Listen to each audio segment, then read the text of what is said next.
I've said before, if you're going to make fun of something, it helps if it's clear that you also love it.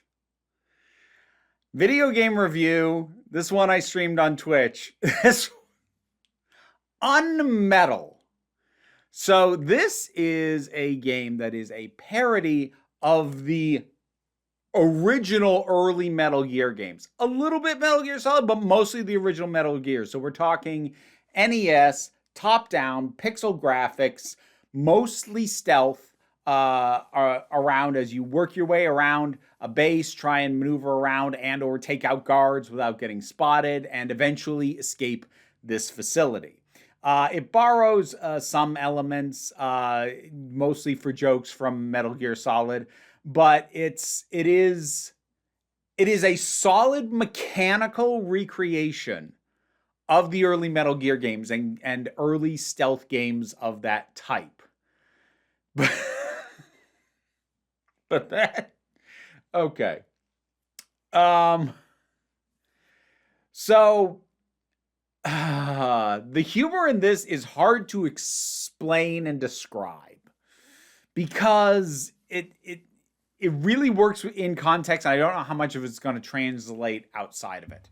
So, like, right off the bat, the character that you control, Jesse Fox, he starts out, or how it seems to start out, is he is in a helicopter, a Russian helicopter, that gets shot down over a U.S. airbase, and then he is arrested and he's being interrogated as to, like, where the hell were you coming from? Why were you in a Russian helicopter? What the hell is going on?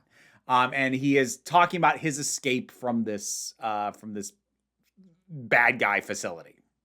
And then being controlled by General X. Like, it kind of gives you a vague hint, but like early on, he says, I was arrested for a crime I didn't commit. And you're seeing in the flashback all these guys come out with guns, point them at him and go, freeze, we're arresting you for a crime you didn't commit.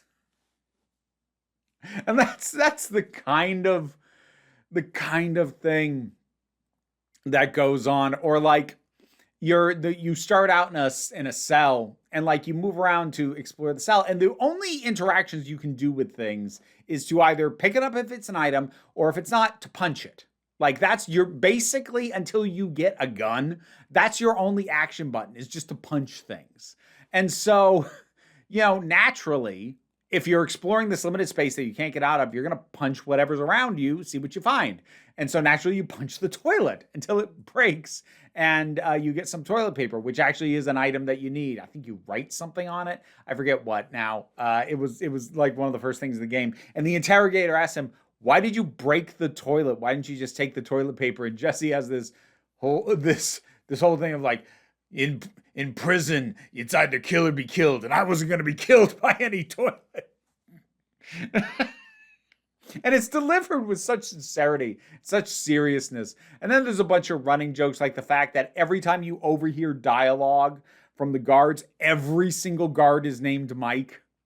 Every single one. There's a drill sergeant. Oh, they went bonkers with the drill sergeant character. And then there's a lot of just more subtle jokes than that. So like late in the game, I picked up an item that said C1. I'm like, wait a minute. And I looked at it and I'm like, it looks kind of like a brick of clay, and it just says on it C1. I just went, am I going to find 3 more of these and combine them together to make C4? The explosive.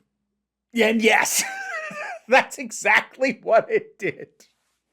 And like, sometimes it uses the humor to mess with you. So like, there are a couple of points where you get to choose an option.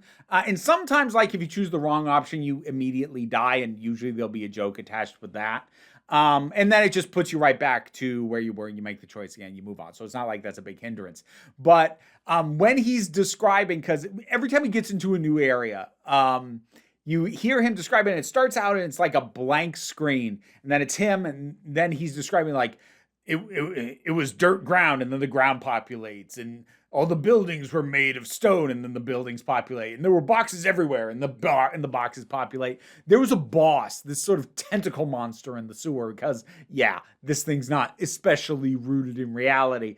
And there's a point where the interrogator asks him, how many tentacles did it have?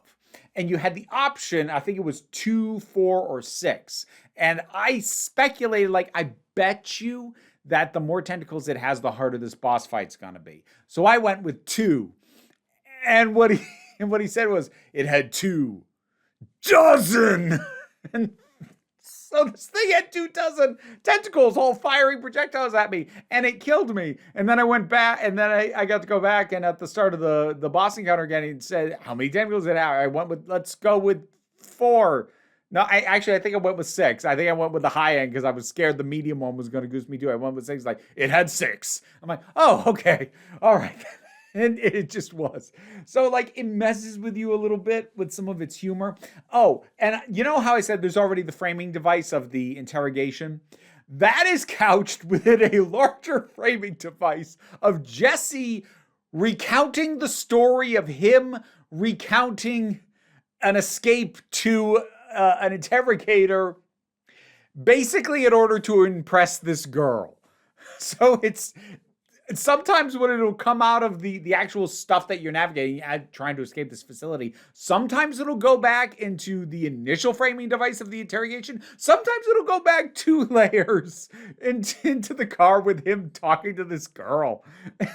It's just so gloriously stupid.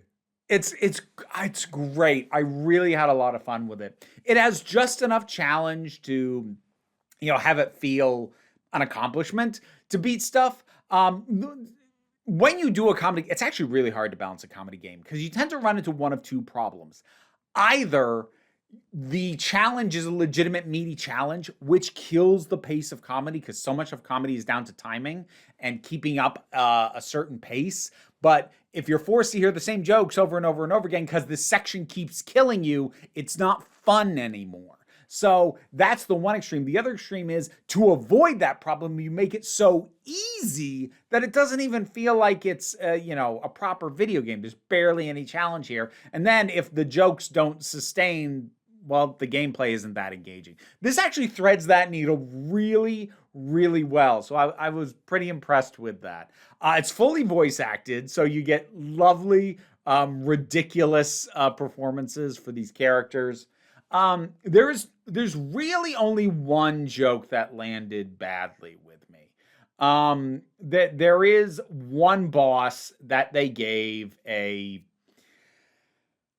overdone Asian accent for that I'm